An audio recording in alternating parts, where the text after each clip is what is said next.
How you doing? It's a rainy day here and rainy morning here in Chicago.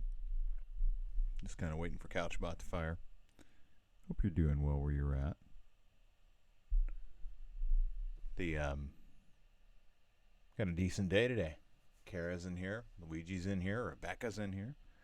Feedback loop popping, just popping. And I know pretty soon Katie's going to be back because she's doing live testing right now. Got to check on James. James has been, I guess, readjusting back to life in Seattle after being stuck in San Jose for like 2 months. God bless him. He, like, living in a hotel during a pandemic is not an ideal place to be. So I'm happy James is back home. But I will check back in with him. It's been about a week since he's made it back, and certainly he's settling back in. Hope you're doing well where you're at. Things are pretty good here. What's interesting is where I'm at right now. If we're talking about pandemics and outbreaks and whatnot, New York's clearly the epicenter of this thing. Unfortunately, Chicago is not far behind. I did some analysis of the data in recent days and discovered that if you were to take the county I'm in, which is Cook County, it's a rather largest county. If you were to drop Cook County into the New York metropolitan area, it would be the second highest total in terms of cases in that region, and that was like terrifying. Like, oh, fantastic. We literally are living up to our name of Second City, in the worst possible way. So not exactly a fun discovery. Although I got to be honest with you, this isn't good for anybody. So I hope that you are sheltering in place and staying safe, whether you're in India or Israel or Illinois. We're all going to make it through together. And I've been pontificating on this quite a bit openly about. I feel relatively bullish about the impact that UX and design in general. When we talk about design in general, I'm talking about stretching UX and into product design and product design into service design. A lot of the times there's a question of where the line is between those. Where's the line between product design and service design? Product design is something tangible, something I can build a thing. Service design is I need to build a system that can be implemented, and it requires a lot of touch points, and it's not something I can just release a software update and address. So I see a lot of service design, and a subset of that obviously is product design. Subset of that is just interface design. But it looks like Couchbot has fired, and Luigi has updated his second link. So we can get this underway, which is fantastic because I love doing the feedback of the loop. So it's time. It's time once again for the feedback loop. I hope you're doing well where you're at, sheltering in place. Chris Courtney here, New Pragmatic.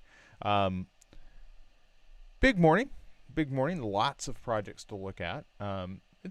We've been going through this rhythm for a little while. Mondays are kind of quiet, and then Tuesday, boom, everybody's back. It's almost like the weekends. People are just like, you know what? I am so stressed out by the world. I'm just going to take the weekend, and I respect that. I do. I respect that. This is a move at your own pace sort of thing. So if as a group we tend to slow down in everybody's kind of in a similar rhythm, even though you're in Israel or Illinois or Idaho. You're finding a similar pattern. So I'm going to go ahead and share my screen. We've got a lot of stuff to look at. So Kara's submitted some work. Luigi's got some work here. Rebecca's got some work that she wants to talk about. And Luigi just looks like you just updated your designing components link. Yes, and well, yes, I think that is correct. Let's take a peek. Yeah, styles and components. Okay. So here comes styles and components from Luigi. Here's Kara's. Um, that's great. So I think we've got all of our participants in line for today. I'm going to start over here with Rebecca. Rebecca is working on she's working on a branding project, and we have not really talked a lot in this course, in this program, about branding. Um, it's not that I avoid it. Actually, it's one of the things that I do a lot of. I do a lot of branding work. It's I worry sometimes that people focus too much on it. Um, like it can overshadow UX in because it's so close to classic. Like if you ask the layperson out there what design is, they gravitate to something like branding. So while I do it, and it's frank, I've got more branding projects in the last uh, 20 years than I do anything else. So it's really more of more of the world than I tend to address here. But I do enjoy it. I do enjoy good a good branding exercise. So I know that Relevate. Um, I hope I'm saying that right, Rebecca. Relevate, Relivate. Also, I can't really get into this. It's sometimes I believe that it's shut down from me. In this case, it's it's definitely something that I can't right away get to. Um, but we'll take a look at this and see what we can do. So she's taken some advice here. I want to go back to her notes though and make sure like I'm looking at the right bit of information. Um, that's case study. Maybe I think she's probably made this note over here in Discord. So, yeah, we had a big long discussion. She's moving in like 8 different directions. Font icon pairing. I've been trying to pair, find that leaf that pairs with the script. I think I might make one if I can't find something. That's fine. New logos and fonts are in the upper right hand corner. Okay. Um, New logos and fonts are upper right hand corner. So I'm going to go over here to the upper right hand corner, and looks like this is the area she's talking about. Yeah, so I like those. That's nice. Um, the trick here, and it looks like your Arizonia and Burststone Pro and Rainmaker script. I don't personally have a lot of scripts. But what I'm going to do is I'm going to just open a file so we can kind of draw around. There was a script that I was using yesterday. I think it's actually Sign Painter. So Relivate, and again, I'm only doing this because I can't really create inside of yours at the moment. So Sign Painter, where'd it go? Sign Painter, here it be.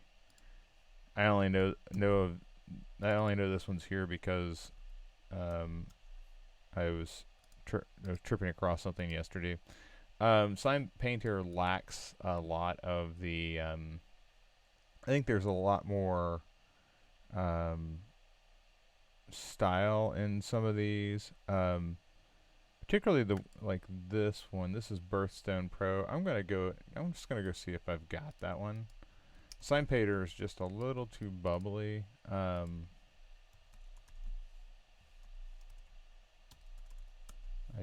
don't. I was hopeful that that one was in Google Fonts. Let's go find that Birthstone Pro real fast. So I just want to kind of get up to speed with where you're at. So Birthstone Pro. Birthstone Pro fonts. So okay, let's go to Sky Fonts.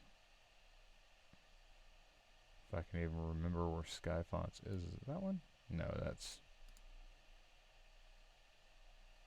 Sometimes my browser just takes up too much stuff and I can't.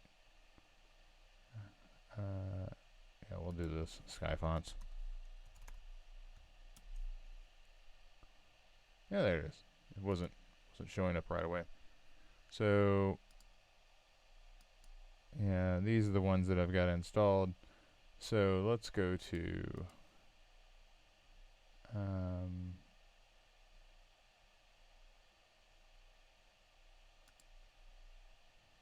believe that was my fonts. My fonts, if I remember correctly, will okay. So well, no, that's, I think that one's different than the one you've got. It isn't. Those don't look alike at all. Must be a.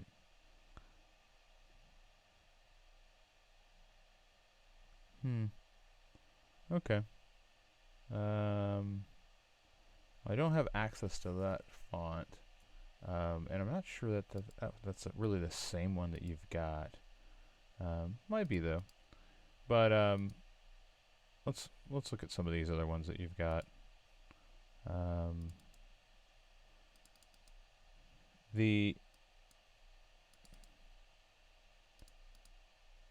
Yeah, you must have gotten that yeah, there's Birthstone Casual. I do like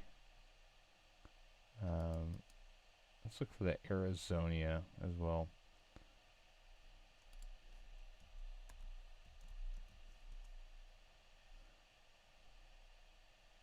Yeah, there we go. Arizonia. It's Google font. I might already have access to that one, so I'll just try to pull that one in.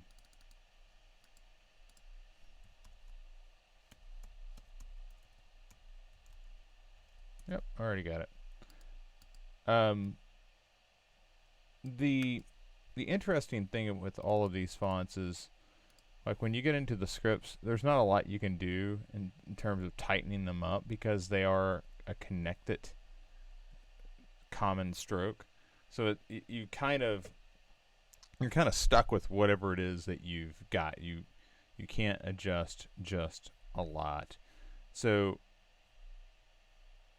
either you're in one of two camps. Either you're going directly with the script that you find. And I got to be honest with you, one of the things that I dislike about Sign Painter and this Arizonia is the way the E is handled. Instead of going through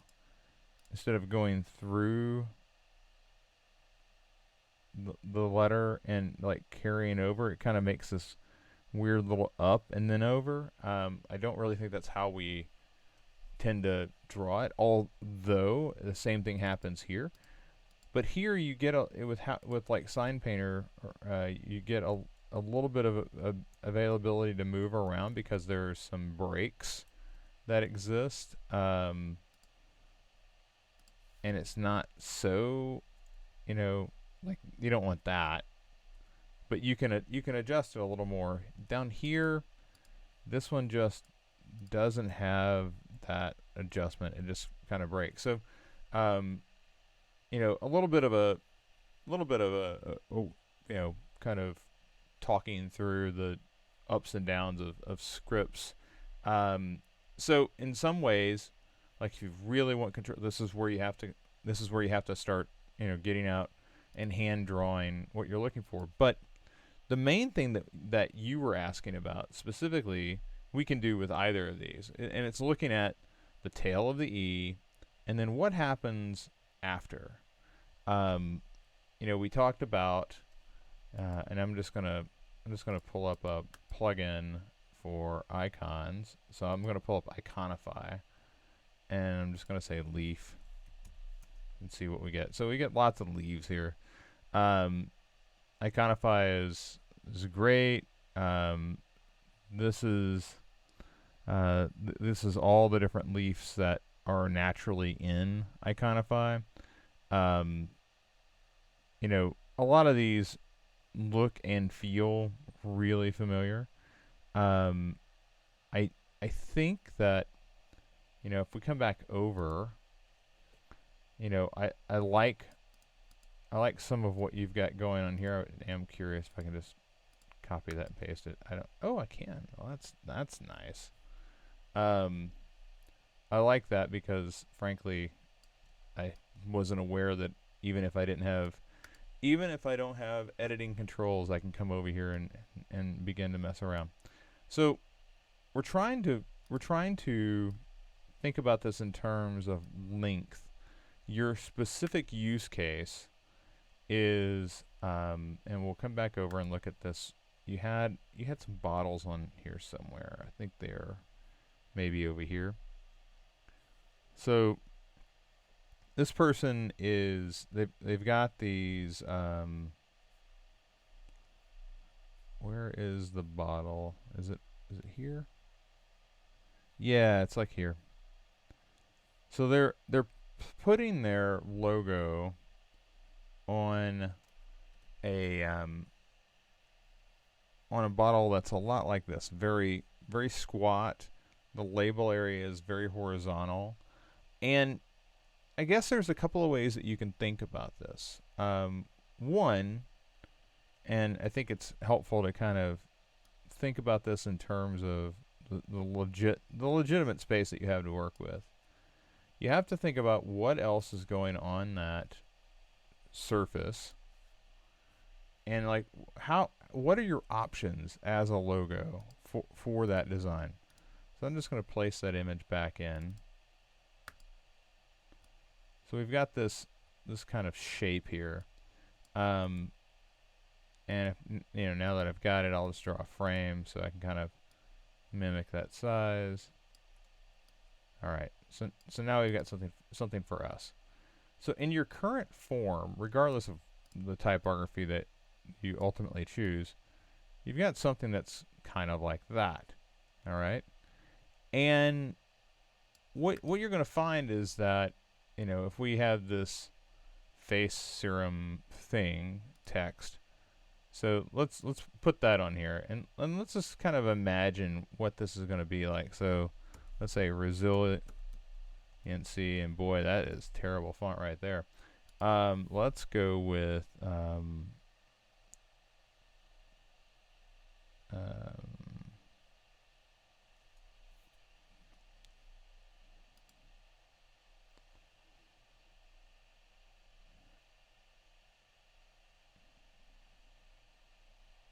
there was a specific, not Archivo, not Arial. Oh, circular. Yeah, let's go with circular.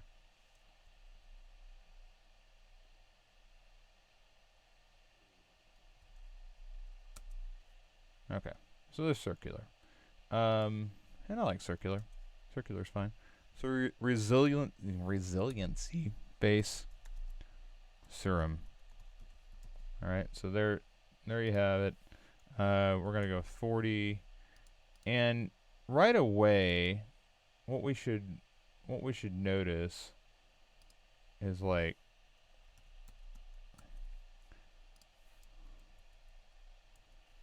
the fact that for this to stand out, like over here with this Earthwise beauty, it's very clear that Earthwise is the focus, and this is all secondary. So in a similar form, like you might actually take this to the top and bring this down as like you know, hey, this is going to be secondary, and it'll be like 30, and we'll do 28 here, right? Something along those lines. Maybe you go wide with that as well. Um, maybe if you're really trying to, and I'm trying to, the exercise I'm trying to perform is like, how is this logo going to be used?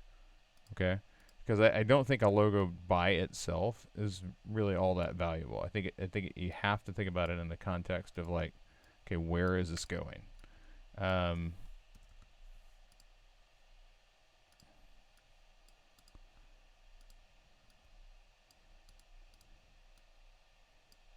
you know, and basically what I'm drawing up here is something that's, you know, like it's almost like half and half. It's 60-40. I'm trying to get some space for this thing to really breathe. Um, you know, from this moment, now if we're looking at wide, we can really kind of begin to think about this in terms of, I want to try to pick this thing apart.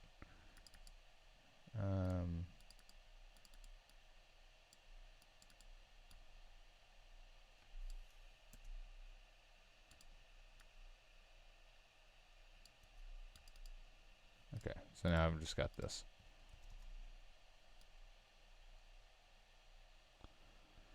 I'm going to try to think about this in terms of, like, how do we extend this? And in some ways, I start to see like ways that it could be like literally become the E, but I'm gonna simplify this just a bit, and we're gonna kill this, and we're gonna fill it with just black for our immediate purposes. And this is an area where I would come in and begin to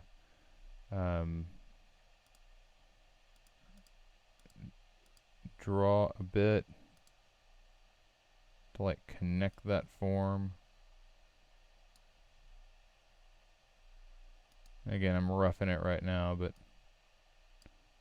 we're just getting an idea and what's possible. I'm going to flip that stroke to the inside.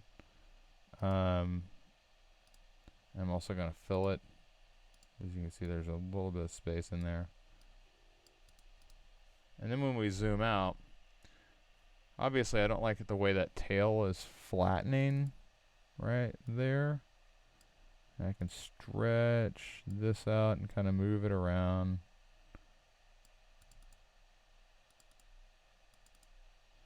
So you're getting a better sense of how that might connect.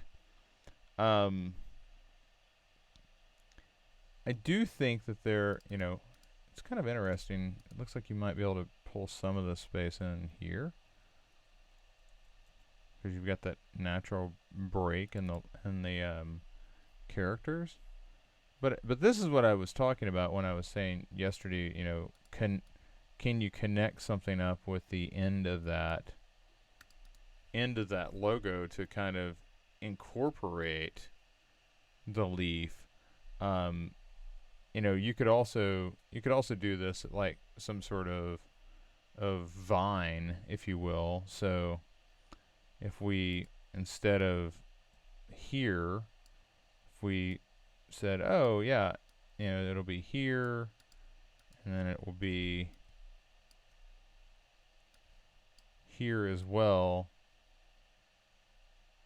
You know, the question becomes like, you know, how do you draw a vine? And the problem I've got with these leaves is they're not. This isn't really vine-like leaves. Like when I think of vines, I'm gonna go over here to Iconify again and pull up our. When I think of vines, I'm thinking of things that are. Not even really sure I'm seeing anything that's vine-like. Let's just search for vine. Well, that's the vine. Yeah, that's convenient. Of course, that's the Vine logo. Um, leave, as in leave, like leave the room. Um, okay, fair enough. Um, yeah, I don't really see anything here that makes me feel Vine. Um, everything they've got here that's working is like drop. That's fine. I mean, we can go further, but the whole point, and I'm not gonna try to draw. I'm just gonna try to pencil it in here. The whole point is that you can extend this down and begin building an experience that kind of pushes off the end of this, and you know, then it's like one here, and then another, here, and then another down here. I think it weakens as you add. The more that like I kind of sketch here, I think this gets a bit weaker.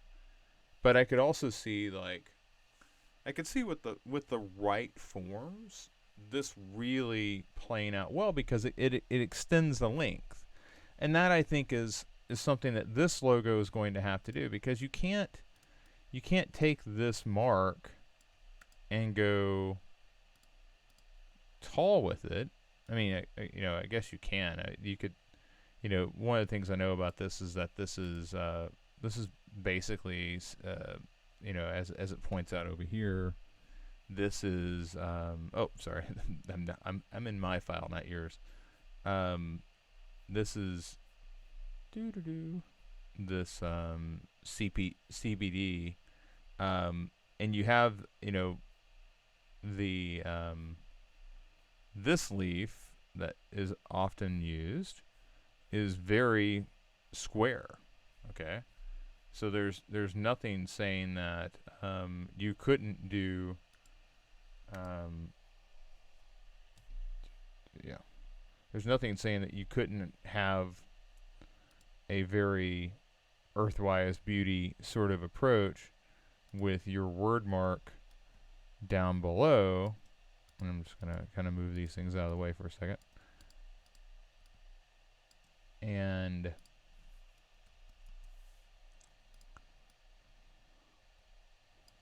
then you're, for lack of a better, actually I think that's where the other one that you had might play better. So let's grab that real quick.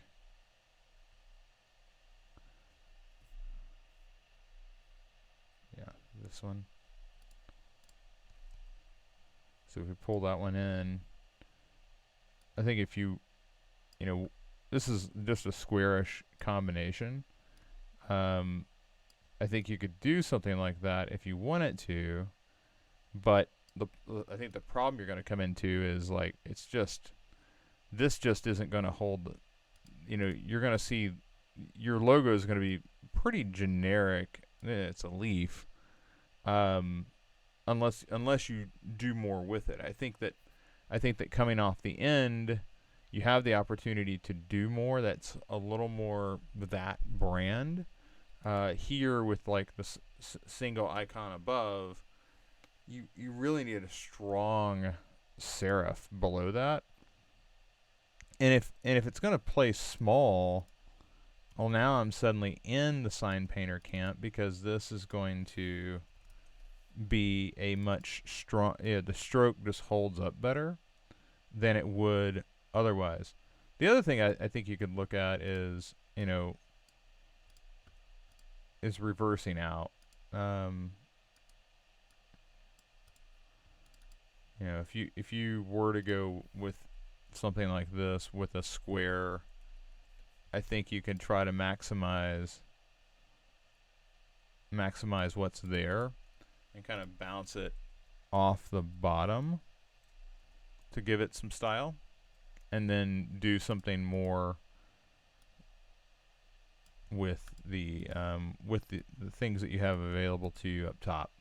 But that said, I think that you could do the same thing going wide if you really wanted to, and kind of boxing that in. I'll just make that red. I think you could do the same thing there. So I mean, there's quite a few different directions that you could go. I don't like that nearly as much though. If I were you, I would investigate this. I would also investigate something. If you were going to go the square route, I would try to maximize the size. I would not try to like place it inside of a box. I'd try to make the box with the word, and then go with some sort of motif above it. But back here to the end of the word mark, I think you've got a few options here where you're just kind of building off the end, and some of those are viney. I would find a more viney like thing. Others are frankly more simple, like just the single leaf. And I think that is more of a unique method, if you will, than just throw in a bunch of leaves or whatever above. But I would also encourage you to look at typography that's a little better than this. I don't think Arizona is the one for Arizonia is the one for you. Sign Painter maybe. I do think that you've got some better options here. I just don't have immediate access to Burstone script, and I don't use a lot of scripts, so I'm not going to purchase that one this morning. All right, so there's that. Let's go ahead and move away from that. Let's come over here to Luigi. Luigi's got a few options. Let's take a peek. Now, Luigi was working previously on this confirmation exercise, and I'm just going to kind of get rid of my screens here. If I recall correctly, Luigi, where we left this is we had the right flow here for if the order was placed. Like, place my order. The whole point of this exercise is what happens when an order is placed, what happens when an order is canceled. So when an order is placed, you're moving from the placed order and then the confirmation. Hey, and you've got this information you give to them, and you clearly have investigated, like, oh, hey, what happens here? When an order is canceled, this is a destructive action. So when I cancel the order, I need something. Now, initially, so now you're saying, okay, well, the cancel order is going to on hover, it's going to change from that to red, and then you've injected a modal here. Are you sure you want to cancel the order? If you cancel your order, all your items will be removed from your cart. And you flip the orientation here from place my order is now secondary concern, cancel my order. I do think that this is actually cancel your order. Are you sure you want to cancel your order? No, return to checkout. I think you're offering them one of two options here. They either place the order as it is, or they cancel the order. I think the option here is actually return to checkout or cancel the order. And the reason I say that is this: if they hit cancel order by mistake, they're now trapped in one of two options. They can either get the order without any alterations, or place the order, or cancel the order. If they cancel the order, the cart's empty. If they place the order, they might not get exactly what they were looking for. So pretend, for instance, they had the right book, but they wanted different socks. So just returning them to the return to checkout, cancel the order. Return to checkout, the process starts over. We're basically back up here. Okay. Cancel order. We move down, and this is, hey, your cart's empty. Um, shop for you in your home this month, and there'll be um, and you'll receive free shipping and no minimum order. I, I like this idea. I think you've got to like give like how do they use that thing? Like you've now thrown out an offer to them and said, hey, and that's good. A lot of people do that. Okay, but it's like what we're missing here is now use this promo code or click here to get started, like something that gives them a way to use that offer. Okay, so that's beyond the scope of what we were trying to cover here. You went through and you got to the modal and you got the, hey, your cart's empty, but now you've injected another. Okay, so upon canceling the order, I thought the feedback should bring them back to an empty cart. A warning message said that canceling the empty cart, and it didn't seem to make sense to bring them back to the home page because the person isn't interested in shopping at the moment. I think that's accurate. You have to give them a way to move forward from here, though.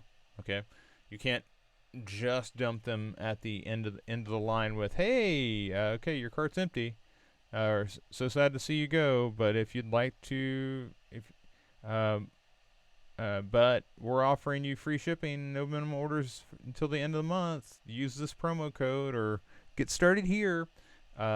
Something to like give them a pat on the back and kind of push them on their way. I think would be helpful. So that's the only thing missing here, but that is very much not necessarily in the scope of what we've got here. Got a message over here on feedback loop. Just taking a look. I think this answers your question.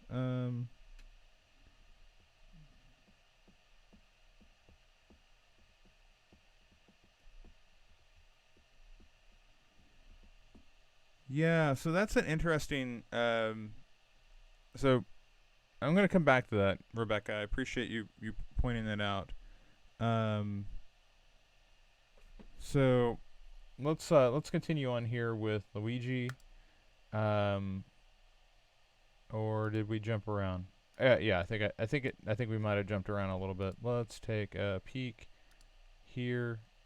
Yes. Okay. So that was Luigi designing feedback updates. This is Luigi so this is the components exercise, components part 1, not components part 2.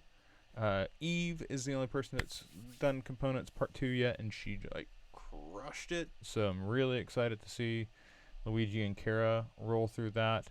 So part 1, creating styles. And oddly enough, Eve, like, we did not cover it in feedback loop because she wanted to talk about it one-on-one. So nobody's seen it yet, but I'm telling you, Eve absolutely crushed it. So creating styles. Right away, I know that this is that Luigi's on the right going in the right direction. I can see that local styles for colors and text already created over here to the side. And the whole point here is you've been handed these options for basing the styles off of. And these styles could have been created in like Illustrator, but you can't just drag an Illustrator file into Figma. You can drag sketch files into Figma, for the record, but not Illustrator. But what you're basically trying to do is make sure that you have all the core components needed to build core pieces needed to build components in it, and I can see that you have that here. And I think it's always helpful to have a page. I mean, this page could exist over here in components. Like just drop it in. It's not going to change how because none of these things are components. Like these things are components. I got the purple outline. It's clear they're a component. But here, if you have that identity, if you have those styles on the components page, it's helpful. But this is an exercise, so obviously you put it here. Part 2 here. Let's go ahead and hide the grid on these. I want to see what you've got.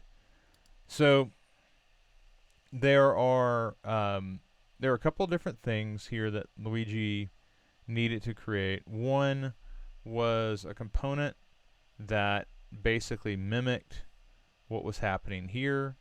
So jumpstart your Internet of Things solution, get your pilot for weeks.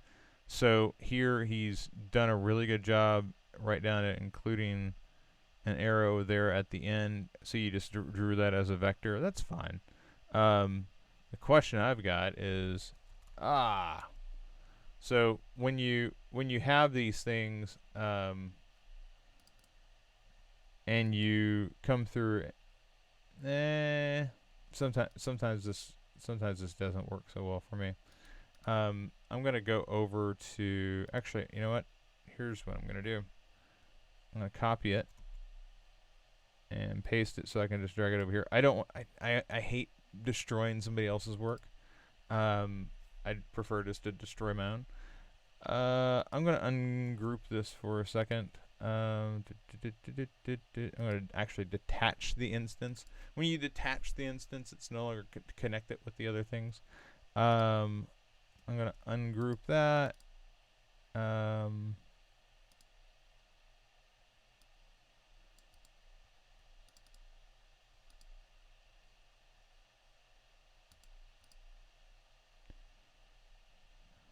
Could have swore that I detached this.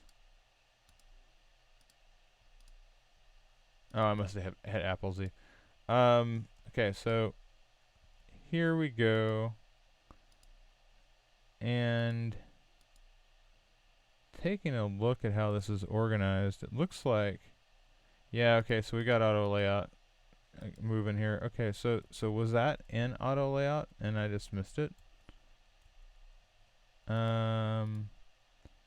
No, it doesn't appear to be in auto layout. So I'm going to drag this out.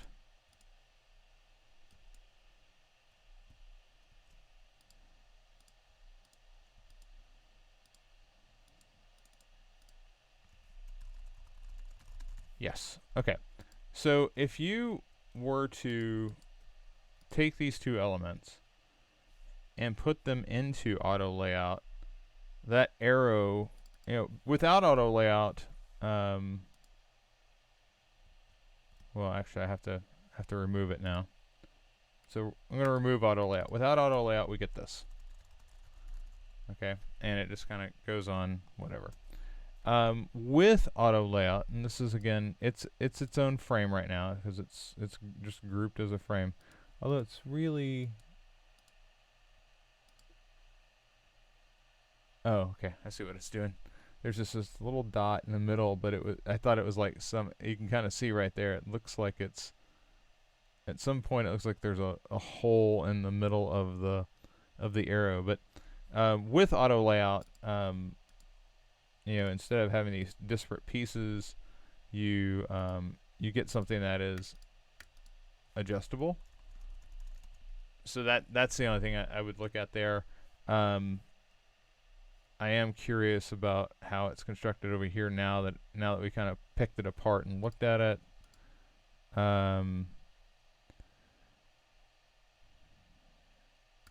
So auto layout. Oh, I think it's just that this is outside. Oh, and I can't adjust it there. I got to go to the master component.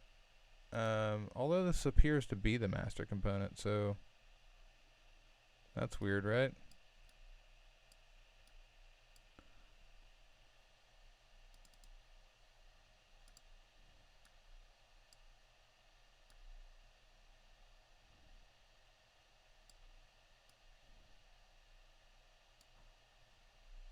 Yeah, weird. Okay. So I think to update this, you'd have to like detach it, maybe. But regardless, you've created your components. Section main to call. I'd just like to see a little cleanup so that this is more responsive to, because right now it's not, and it could be. So minor adjustment there, but there are places where auto layout just gets frustrating and places where it's really helpful. I think in places where the content's going to change, you definitely want to have that because you'll probably find that you've got to do a lot of updates later if you don't have that. So here we've got header section centered. If you're looking for where that's coming from, that's right here. And then we've got card hover and card inactive. So here, Luigi's mimicking what's occurring in this moment. And what's interesting is when you see it by itself, this looks like a mistake because you're looking over here, you're like, man, that's awful lot of space. But the whole point is, like when you come in here and you do this thing. Now there's a problem in that, in the way that this is set up.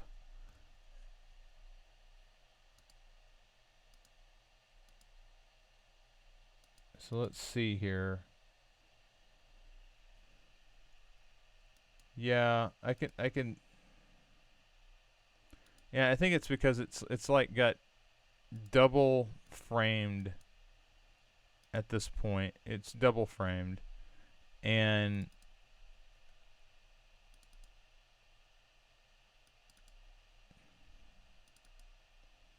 yeah, I think you just have one too many frames on it at the moment, Luigi. Let's do the same sort of deconstruction we did just a moment ago, because what we're looking for is we're looking for this to, as we type, we want this to just naturally go down to the second line. And when we go into your component at the moment, the way that it's functioning is, yeah, it's typing it, but it's going from the center, which means you immediately lose the right edge. And then, like when you make the new line, you get the right edge, but again, it's not the typography is not working the way that you would anticipate it working based on the initial design. So let's go in and take a look at what exactly is occurring. So I'm going to detach the instance. Like, let's legit pull it off.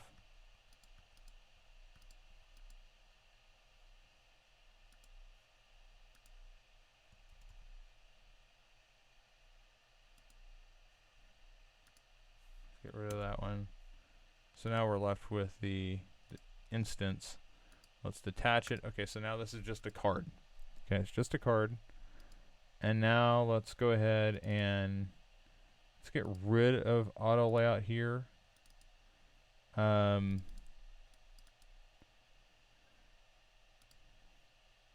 get rid of auto layout there too.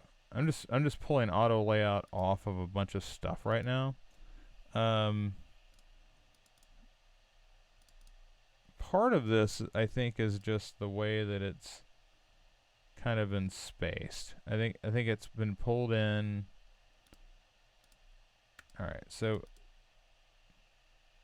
like I'm just gonna pull that.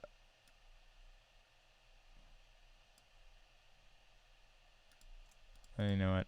Let's just do this. Give me that. Get rid of all that. Paste it back in place. There, I've got it. It's by itself. All right, now I want that to be up. I want that to be right. This is what we looked at just a moment ago. I just want these elements. I don't want that frame or that group. I'm going to get rid of it. I'm going to paste it in place. Okay, we've got that. All right, now I'm going to go ahead and auto layout these two elements together. This should give me the ability to do that. Okay, so now we've got that. That's fine. Here, what I'm looking for here is I'm looking for the ability to push down. So this is where we might use auto layout together. The problem right now is in the alignment. So what happened to that alignment? Well,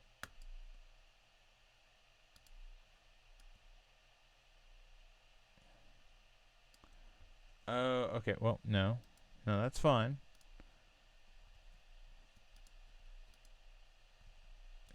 moving it every time I touch it.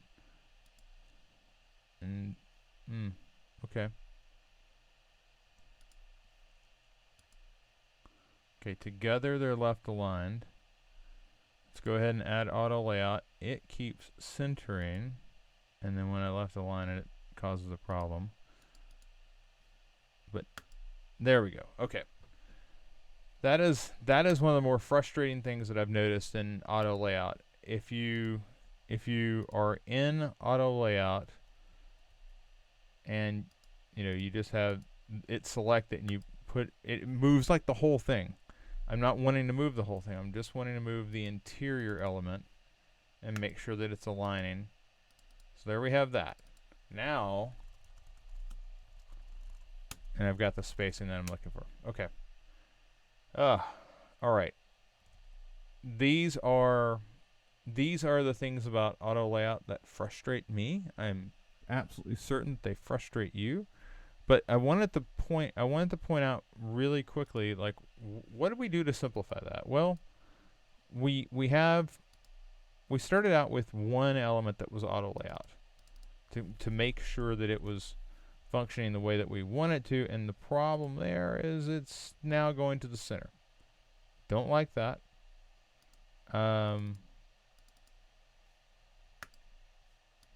Now this should work from the edge, and it does. Okay, so I want to point out again what we discovered here. This secondary auto layout, well, I've already changed it. I suspect that it was set up like that, and you can't really see any difference here. But when that occurs, it types from the middle. It's like, what the hell's going on? Well, it's because this alignment tool has been set to align center. You got to come in there and move it to the left. Same thing there, except it's already been moved to the left. And now we've got the spacing the way we want it. This is like, let's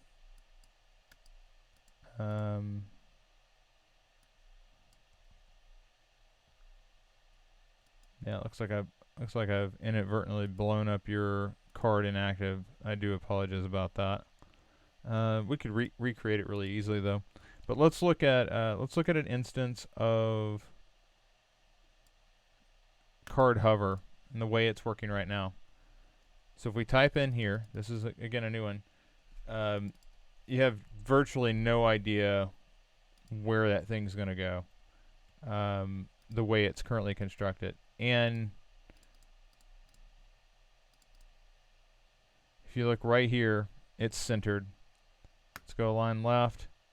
With the line left, that should at least give us some sense of control over where it's going, and it doesn't. And that all comes back down to, this is auto layout inside of auto layout, and then you get right down to the thing. You get right down to the construction that you're looking for. This one is auto layout inside of auto layout inside of auto layout inside of a group, and it's unwieldy at that point. So it's over designed. Stylistically, you nailed it. Okay, it looks like one of the cards that are over here, but from a layout function, like from being able to take the card and actually use it, these two things operate very differently from one another.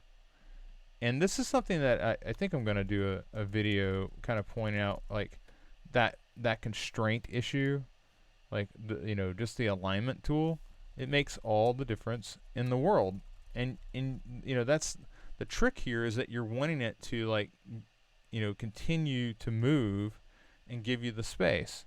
Although I would say that one of the problems I've got right now with the way that this functions is the fact that if we look over here at the original, that space doesn't grow. Okay? So what that means is when I construct the shape, if I ungroup this for a second, and let's just yeah, here we go. So if I just say, hey, you know what, this is going to be yay size, and I'm going to actually kill auto layout on this frame. So let's get rid of it. So now auto layout's gone. I can come in here and say, okay, well, it's that big, and this content's just going to take up that much space. Now if I apply auto layout to these two elements together, oh yeah, I got to do it over here.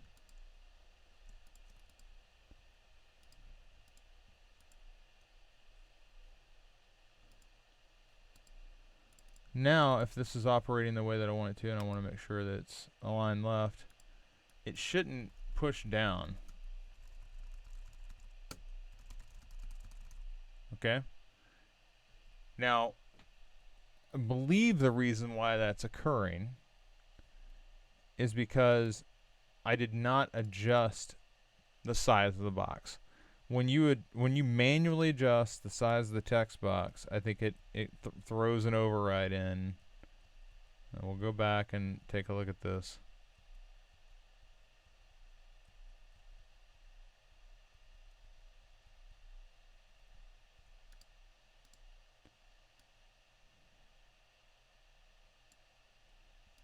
So now let's put auto layout on this and let's see what happens.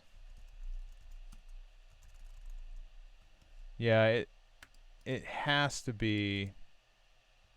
I'm going to delete that away. I'm going to get rid of auto layout on frame 17, actually frame 18. Get rid of it. Move frame. Yeah. Paste that back in place.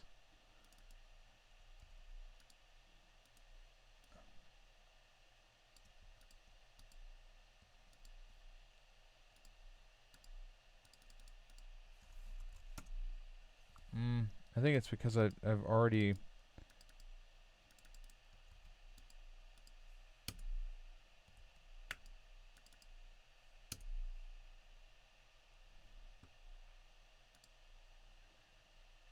we've got all these layers on layers on layers.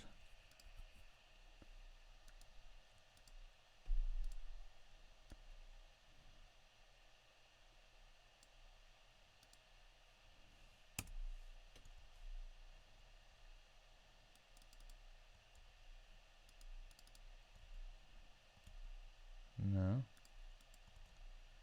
Okay, now I've got a shape that's by itself. I have not altered it.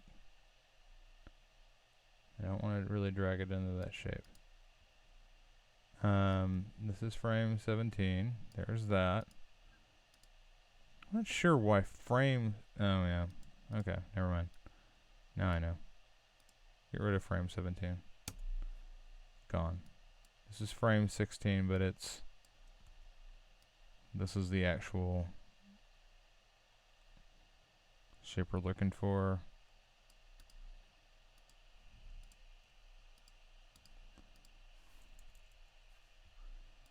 It's convoluted because I've just pulled this thing apart 2 or 3 different ways. But now I have not. See the text box is this kind of flowing with? I've not adjusted that box at all. So now if I come through and I say, okay, this is going to be a auto layout, obviously it's now centered up, and somehow I lost my arrow. I'm not sure when I lost that arrow.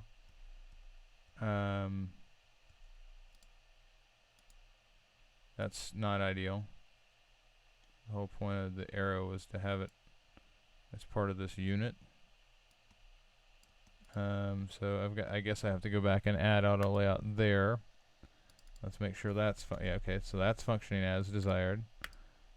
Now we add auto layout here. We want to make sure that this is functioning as desired as well.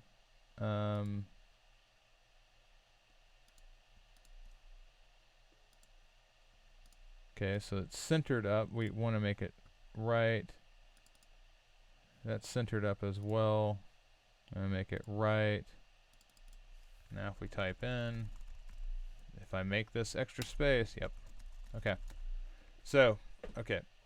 If you're wanting the shapes to move, don't physically adjust the size of the box. If you're wanting the shapes to not move and basically maintain their form, you've got to physically adjust the box. So that's the line between these things, and I think that it's extremely helpful to know that as you're creating these shapes, because otherwise you have to make all sorts of adjustments when you get here to part 3.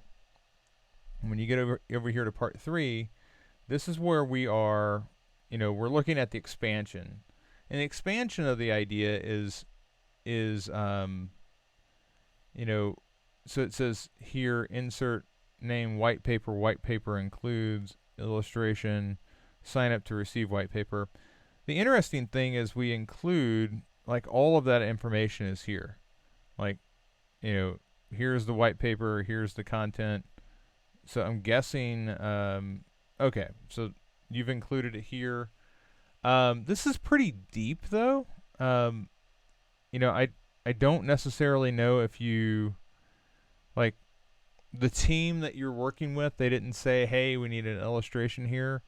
They said we need a way to collect that information, and we need to we need to collect the information from the person. So we need their full name, their company, their email address. So I really think that this is by adding this, it kind of breaks the design. You could probably get all of this into a reasonably you could get it into the grid that you're using, in my opinion. So I would take another stab at this, but you got to watch out for situations like this where we overthink it. It's like, oh, well, there's an illustration here, and there's an illustration kind of with these, so I have to have an illustration. I don't think that's necessarily true. There's lots of areas on your site that won't really have the space or the need for an illustration. This is probably one of them. I appreciate the fact that you're kind of like mapping through in your head, like, here's how I would use the shapes. But what I really think we're going after here with this is you've got to create something that doesn't exist. All right. And like right now, you didn't have a form. Based on what you had here, you didn't have a form. So okay, you've got that now. But I would probably try to use it within a 2-column design, or because right now the white paper is just kind of like, this form is just kind of like floating and just kind of hanging out. It's just kind of hanging out in space. How can we get that integrated up here? And the other thing I look at here is, like, when I look at the hierarchy here is lacking on these two. I don't think this needs to be so big that it kind of fights for attention with the main header. Additionally, I don't necessarily think this has to be all the way across. I think it could be to the left if you wanted it to be. So I'd like another crack at this. Something that doesn't inject an illustration into the mix, but integrates the white paper a bit more. Okay? So there's the thoughts on that. Let's move over to Kara, because Kara is working on something similar, and it looks like Kara did the same. So she's included illustrations as well. She's gone a little deeper with it, and I think it's similar. It's similar in that here you've said, hey, I need 2 illustrations. And it's like, do we need illustrations with this?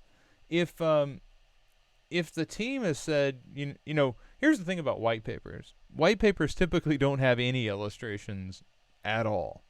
They're charts, they're graphs, and maybe there is a chart or graph that can be pulled out, or maybe there isn't. We don't know. I think I do like the fact that, like, you have I think you've accurately picked up on kind of what one of the questions here is what happens over here when there's a button, because we haven't seen a button on this side, right? Well, it goes to this light purple because that's the action color. And I like the fact that you've pulled that in here on your form. Like that is the active form element right now, is that light purple. So there's lots of things I like about what I'm seeing here, Kara, particularly when it comes to the usage of color. But for you, I really think there's like, if we can forget about this for a second, part of me likes the movement that's occurring. If you wanted to have an illo, maybe it's 1, not 2. Maybe this could come across and kind of carry the load, if you will, and then you're only really being pushed here.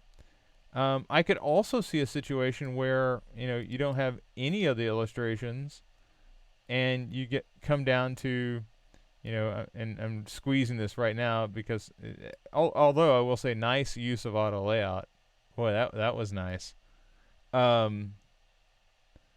I could see this being 1, 2, 3, and then subscribe now over here to the right. So I think that in each case there is a for both Luigi and Kara, there's a bit of overthinking it. Also, you've broken up first name and last name. If you're worried about this like squaring off, I do think there's an element of, well, let's go back to the the original prompt, wherever it went to.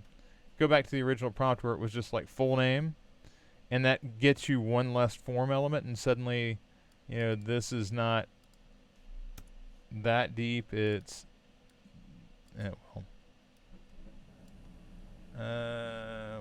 do I? Okay. Oh, okay. Got it. Okay. Got it.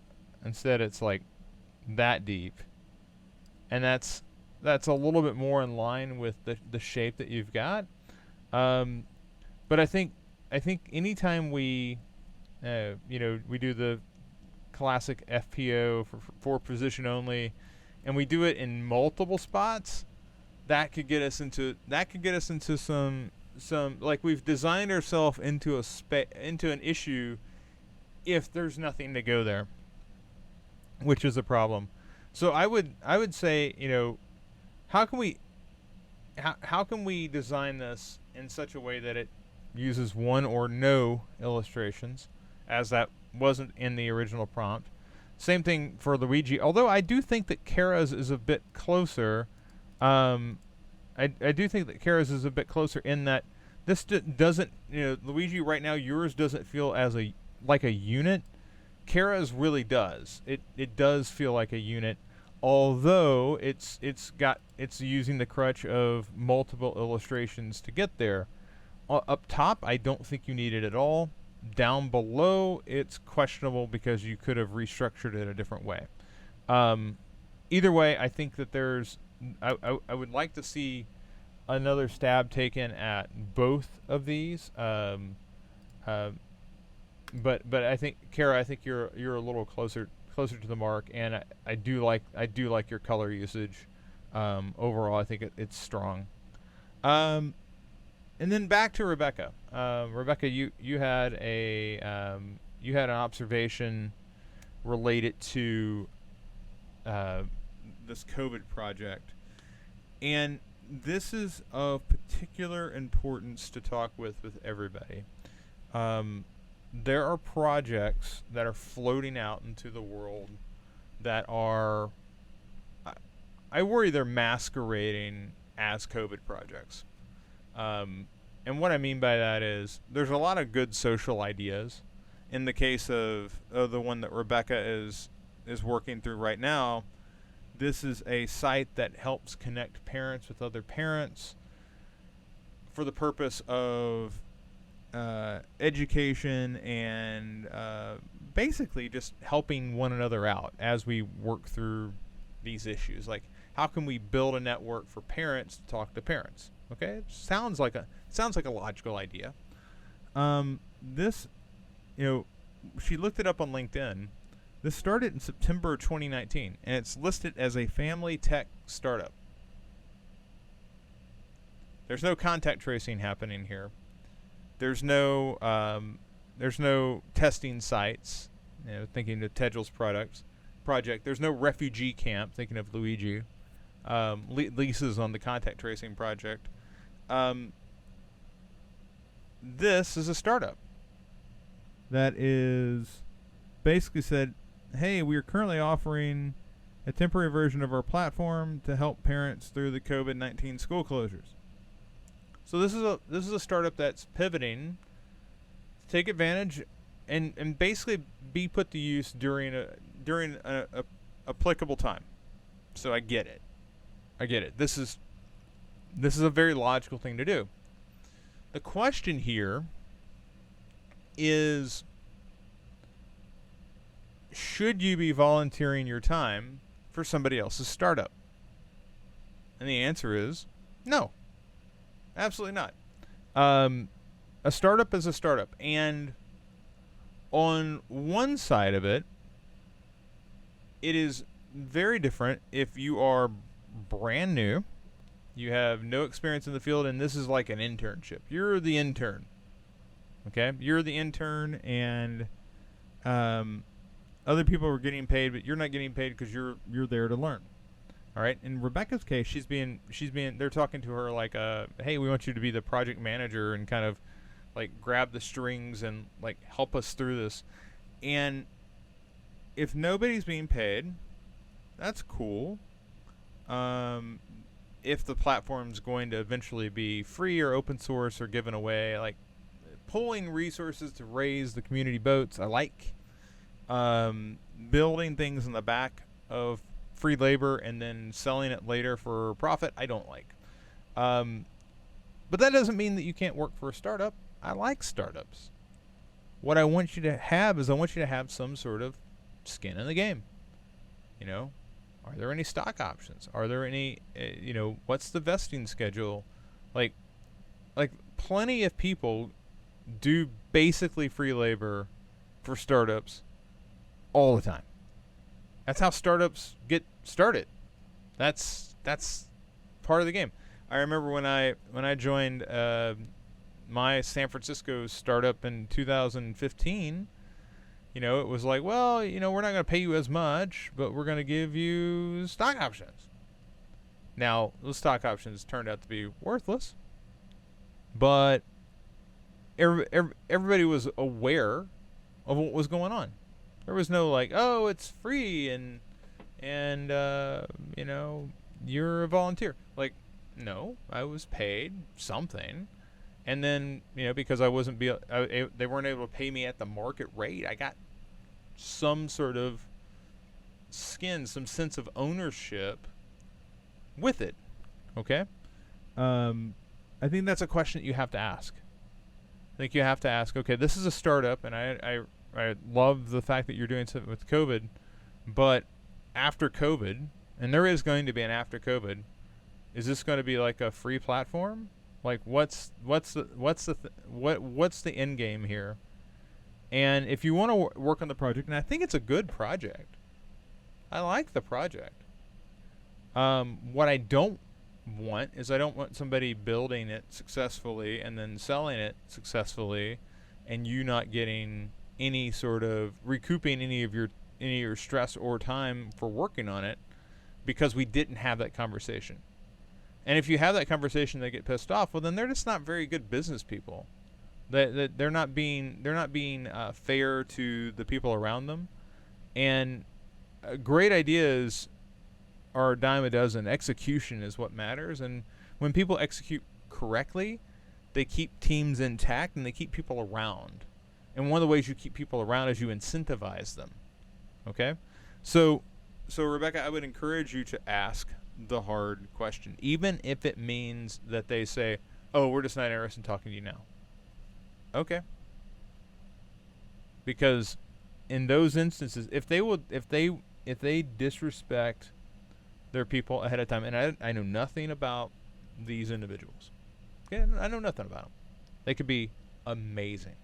All right, and if they are amazing, you're about to find out because they're going to have an opportunity to show you that they're amazing individuals, and they're like, oh yeah, we give everybody blank. Okay, you need to get something in return. It's up to you to determine whether what you're getting in return is worth the exchange of time.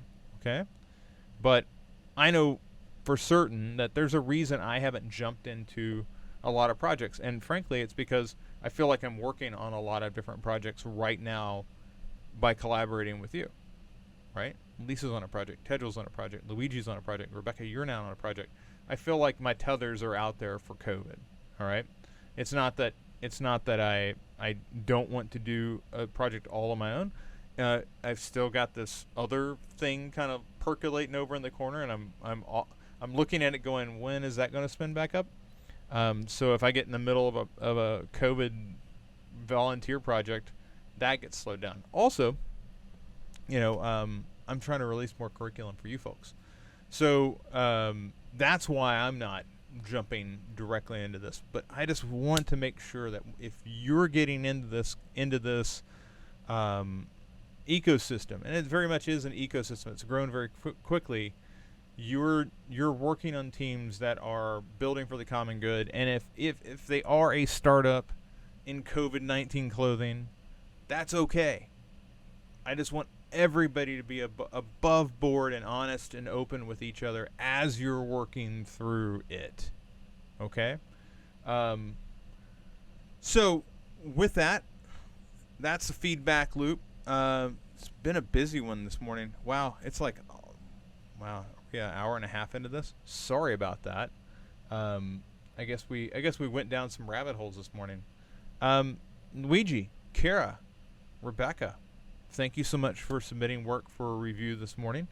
And I'm going to check and make sure that there's nothing else lurking out there. It looks like we got it. Yeah,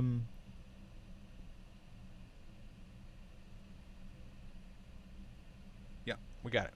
All right, folks, I will chat with you all again tomorrow. Take care.